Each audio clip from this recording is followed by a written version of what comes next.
Godwin John ministries வழங்கும் தினம் ஒரு சத்திய வார்த்தை. இந்த ஆடியோ நிகழ்ச்சிக்கு உங்களை அன்புடன் வரவேற்கிறோம்.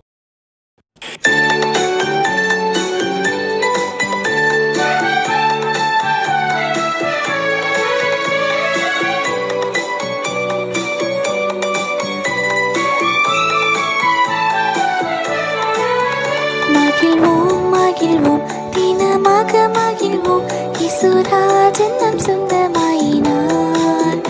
இந்த பாடலத்தின் சொந்தக்காரர் அவர், இந்த உள்ளத்தின் சொந்தமானார். ஆனந்தமே பரமானந்தமே, இது மாபெரும் பாக்கியமே. இந்த பாடலத்தின் சொந்தக்காரர் அவர், இந்த உள்ளத்தின் சொந்த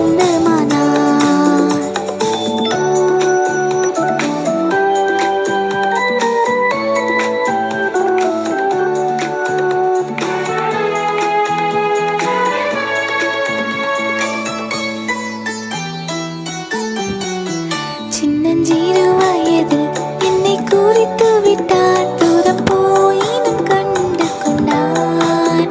தமது ஜீவனை எனக்கும் அளித்து ஜீவன் பெற்றுக்கொள் என்று உரைத்தார். ஆனந்தமே பரமானந்தமே, இது மாபெரும் பாக்கியமே. இந்த பாதலத்தின் சொந்தக்காரர் அவர், இந்த உள்ளத்தின் சொந்த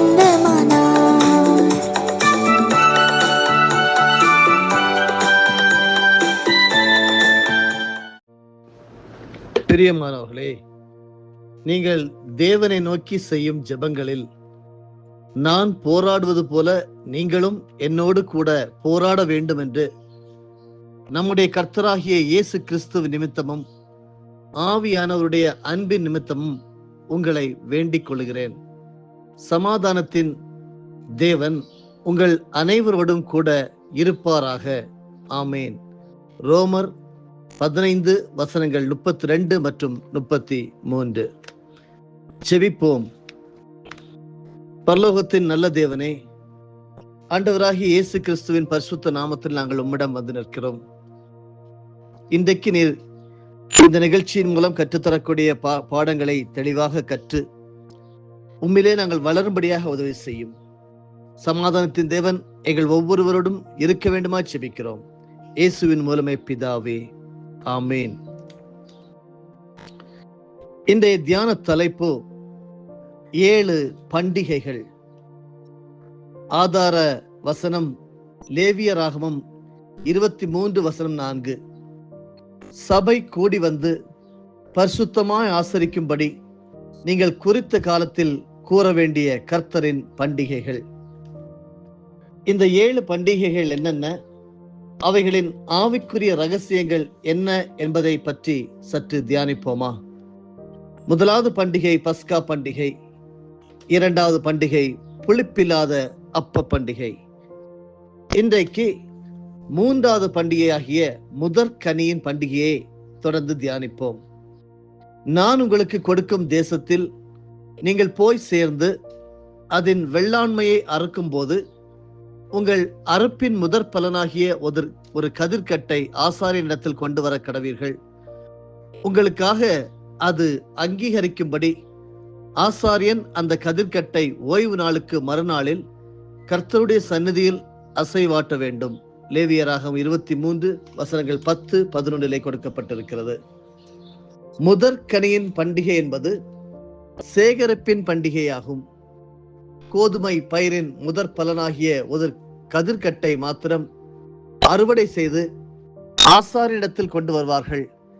இந்த பண்டிகை யூதருக்குரிய முதல் மாதம் 18ஆம் தேதியில் இருக்கும். இது மரித்தோரிலிருந்து முதற் பலனாக உயிரோடு எழுந்த இயேசு கிறிஸ்துவின் உயிர்த்தெழுதலை குறிக்கிறது. நம் எல்லாருக்கும் முன்னோடியாக கிறிஸ்து மரித்தோரிலிருந்து உயிரோடு எழுந்து முதற்கனியானார். பொதுவாக இஸ்ரவேல் தேசத்திலே ஆபிப் மாதத்திலே, அதாவது நம்முடைய கேலண்டரின் படி ஏப்ரல் மாதம், வயல்களில் முதற்கதிர் செழுமையாய் ஓங்கி வளர்ந்திருக்கும். அவைகளில் வீரியமாய் செழுமையாய் வளர்ந்திருப்பதில் இருந்து ஒரு கட்டை இஸ்ரவேலர் முதல் அறுவடை செய்து தேவ சமூகத்திற்கு கொண்டு வந்து பண்டிகையை ஆசரிப்பார்கள். ஆனால் மற்ற கதிர்கள் பக்குவம் அடைந்திருக்காது. அவைகள் அறுவடைக்கு வர இன்னும் சில வாரங்கள் ஆகக்கூடும். புதிய ஏற்பாட்டில் அறுவடை என்பது ஆத்தும அறுவடைதான். உலகமே அந்த வயல், ஆத்துமாக்களே அந்த கதிர்கள். உலகத்தின் முடிவு அறுவடையின் நாள். அறுவடை செய்பவர்கள் தேவதூதர்கள். ஆனால் உலக அறுவடைக்கு முன்பாக கிறிஸ்து முதலிலே மரித்தோரிலிருந்து உயிரோடு எழுந்து முதற் பலன் ஆனார். அந்த முதற் பலனாகிய மாவானது பரிசுத்தமாயிருந்தால் பிசைந்த மா முழுவதும் பரிசுத்தமாயிருக்கும் என்று ரோமர் 11:16 படிக்கிறோம். இயேசு கிறிஸ்து முதற் பலனான பரிசுத்த காணிக்கையாக பரலோகத்தால் ஏற்றுக்கொள்ளப்பட்டார். அவரே சபையாகிய சரீரத்துக்கு தலையானவர். எல்லாவற்றிலும் முதல்வராயிருக்கும்படி அவரே ஆதியும் மரித்தோரிலிருந்து எழுந்த முதற் பேருமானவர். கொலோசியர் 1:18 படிக்கிறோம். இப்பொழுது உலகம் ஒரு பெரிய அறுவடையாகிய உயிர்த்தெழுதலை எதிர்பார்த்து கொண்டிருக்கிறது. ஆதாமுக்குள் எல்லாரும் மரிக்கிறது போல கிறிஸ்துவுக்குள் எல்லாரும் உயிர்ப்பிக்கப்படுவார்கள். அவனவன் தன் தன் வரிசையிலே உயிர்ப்பிக்கப்படுவான். முதற் பலனானவர் கிறிஸ்து. பின்பு அவர் வருகையில் அவருடையவர்கள் உயிர்ப்பிக்கப்படுவார்கள் என்று 1 கொரிந்தியர் 15 22 மற்றும் 23 எழுதப்பட்டிருக்கிறது. ஆண்டவராகிய இயேசு கிறிஸ்து தம்முடைய மகிமையான வருகையில் வரும்போது கிறிஸ்துவுக்குள் மரித்தவர்கள் முதலாவது உயிரோடு எழுந்திருப்பார்கள் என்று 1 தெசலோனிக்கேயர் 4:16 எழுதப்பட்டிருக்கிறது.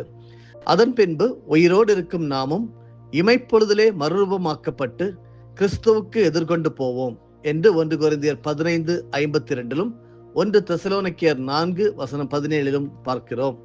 அதன் பின்பு அந்த கிறிஸ்துவின் ஆட்சியிலே மரிக்கும் இரத்த சாட்சிகள் உயிரோடு எழும்புவார்கள் என்று வெளிப்படுத்தின விசேஷம் 11:11 படிக்கிறோம்.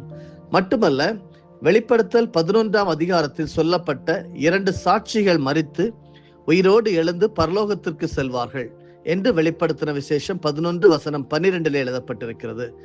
அதன் பின்பு உலகத்திற்கு முடிவு உண்டாகும். 1000 வருட அரசாட்சிக்கு பின் மீதி உள்ள சகல ஜனங்களும் உயிர்த்தெழுவார்கள் என்று வெளிப்படுத்தின விசேஷம் 20:12 படிக்கிறோம். இந்த முதற்கரியின் பண்டிகை கிறிஸ்துவனுடைய உயிர்த்தெழுதலை நினைவுபடுத்துவது மட்டுமல்ல, எப்படியாயினும் நாமும் மரித்தோரிலிருந்து உயிரோடு எழும்புவதற்கு தகுதிப்பட வேண்டும் என்பதை உணர்த்துகிறது. பிலிப்பியர் 3:10. ஆம் அருமையானவர்களே, முதலாம் உயிர்த்தெழுதலுக்கு பங்குள்ளவன் பாக்கியவானும் பரிசுத்தவானுமாய் இருக்கிறார் என்று வெளிப்படுத்தின விசேஷம் 20:6 படிக்கிறோம். இதுதான் 7 பண்டிகைகளிலே 3வது பண்டிகையாகிய முதற்கனியின் பண்டிகை. 4வது பண்டிகை என்னவென்றால் பெந்தேகோஸ்தே பண்டிகை. 7ஆம் ஓய்வு நாளுக்கு மறுநாளாகிய 50ஆம் நாள் மட்டும் எண்ணி கர்த்தருக்கு புதிய போஜன பலியை செலுத்த கடவீர்கள். நீங்கள் ஒரு மரக்காலிலே 10 பங்காகிய மெல்லிய மாவிலே புளிப்பாக பாகம் பண்ணப்பட்ட அசைவாட்டும் காணிக்கையா இருக்கிற 2 அப்பங்களை உங்கள் வாசஸ்தலங்களிலிருந்து கர்த்தருக்கென்று முதற் பலனாக கொண்டு வாருங்கள் என்று லேவியராகமம் 23:16 மற்றும் 17 எழுதப்பட்டிருக்கிறது. பெந்தேகோஸ்தே என்ற கிரேக்க வார்த்தைக்கு 50 என்று அர்த்தமாகும். பஸ்கா பண்டிகையிலிருந்து சரியாக 50வது நாள் பெந்தேகோஸ்தே பண்டிகை கொண்டாடப்படுகிறது. இந்த பண்டிகைக்கு வாரங்களின் பண்டிகை என்று பெயர். அதாவது பஸ்கா பண்டிகையிலிருந்து 7 வாரத்தில் 49வது நாள் முடிவடைகிறது. 50வது நாள் பெந்தேகோஸ்தே நாள். நாம் இன்றைக்கு என்ன புரிந்து கொள்கிறோம்? பெந்தேகோஸ்தே என்றால் அது ஒரு சபை என்று புரிந்து கொள்கிறோம். அது ஒரு கூட்டத்தினர் என்று புரிந்து கொள்கிறோம். அப்படி அல்ல. பெந்தேகோஸ்தே என்பது ஒரு பண்டிகையை குறிக்கிறது. இந்த பண்டிகை யூதருடைய நாள் காட்டியிலே சீவான் என்ற 3ஆம் மாதத்தில் நடைபெறும் ஒரு பண்டிகையாகும். தமிழ் கேலண்டரிலே வைகாசி மாதம் 16ஆம் தேதி நடைபெறும். இதே நாளில்தான் கர்த்தர் சீனாய் மலையிலே அக்னியோடு இறங்கி அக்னி பிரமாணமான நியாய பிரமாணத்தை இஸ்ரவேல் ஜனங்களுக்கு கொடுத்தார். அதை குறித்து கர்த்தர் மோசேயிடம் முன்னமே சொல்லி இருந்தார். எப்படி சொல்லியிருந்தார்? நீ ஜனங்களிடத்தில் போய் இன்றைக்கும் நாளைக்கும் அவர்களை பரிசுத்தப்படுத்து. அவர்கள் தங்கள் வஸ்திரங்களை தோய்த்து 3ஆம் நாளைக்கு ஆயத்தம் பட்டிருக்க கடவர்கள். 3ஆம் நாளில் கர்த்தர் சகல ஜனங்களுக்கும் பிரத்யட்சமாக சீனாய் மலையின் மேல் இறங்குவார் என்று யாத்திராகமம் புத்தகம் 19வது அதிகாரம் வசனம் 10 மற்றும் 11 படிக்கிறோம்.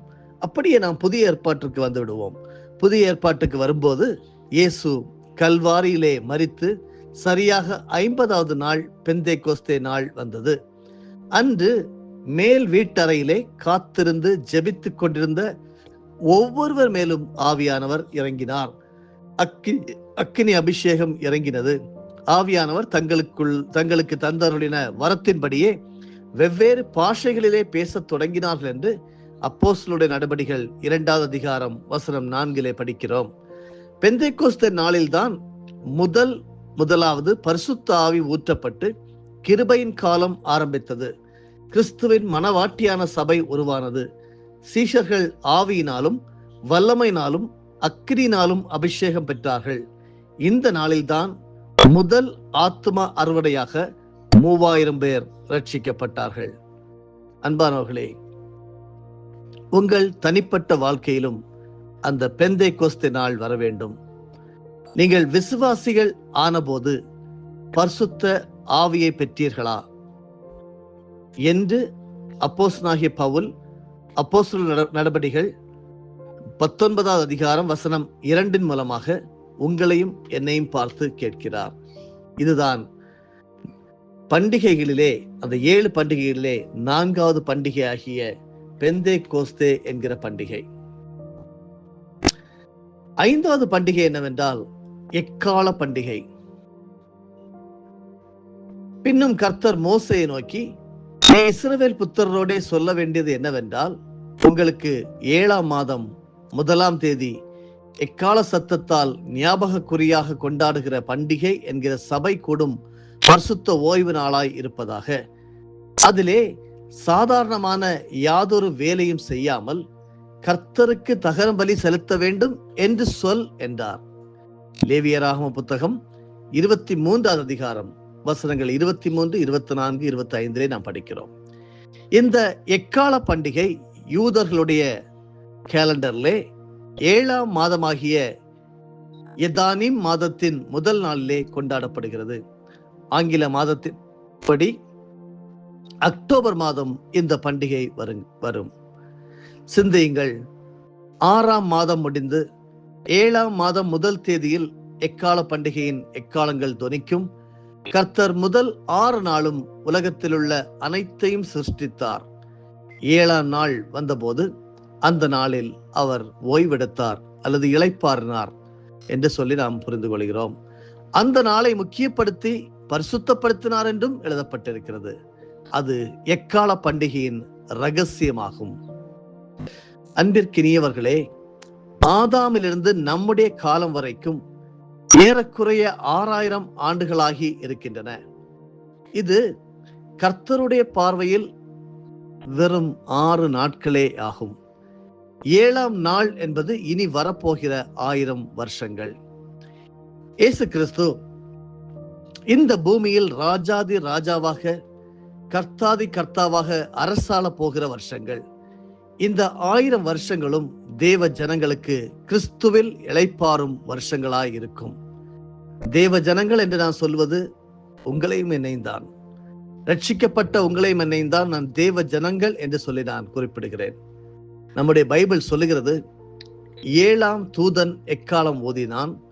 அப்பொழுது உலகத்தின் ராஜ்யங்கள் நம்முடைய கர்த்தருக்கும் அவருடைய கிறிஸ்துவுக்கும் உரிய ராஜ்யங்கள் ஆயின.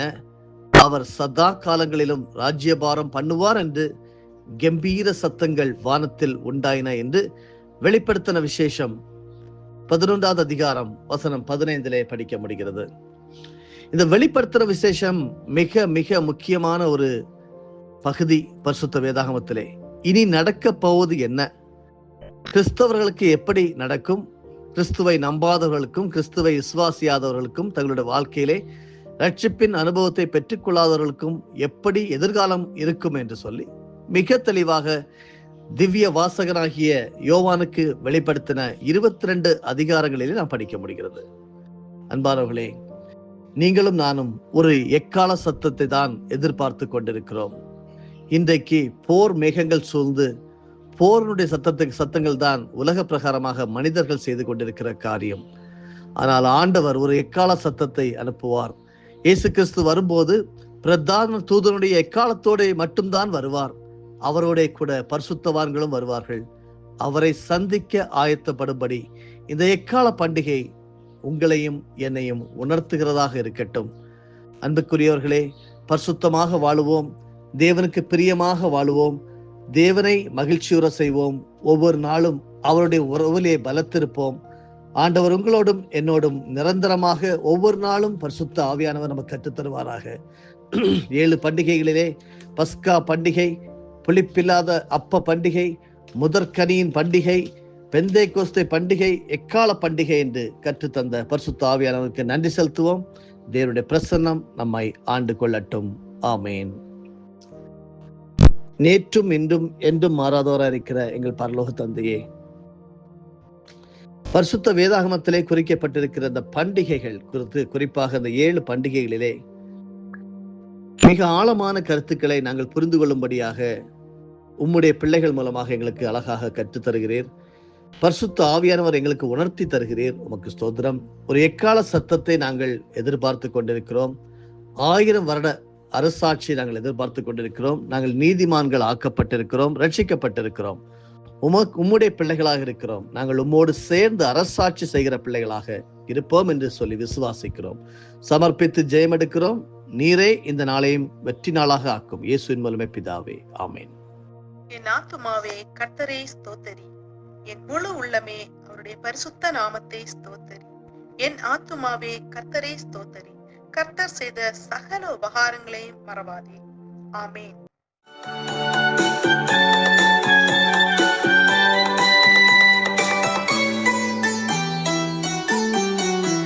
இந்த சூழ்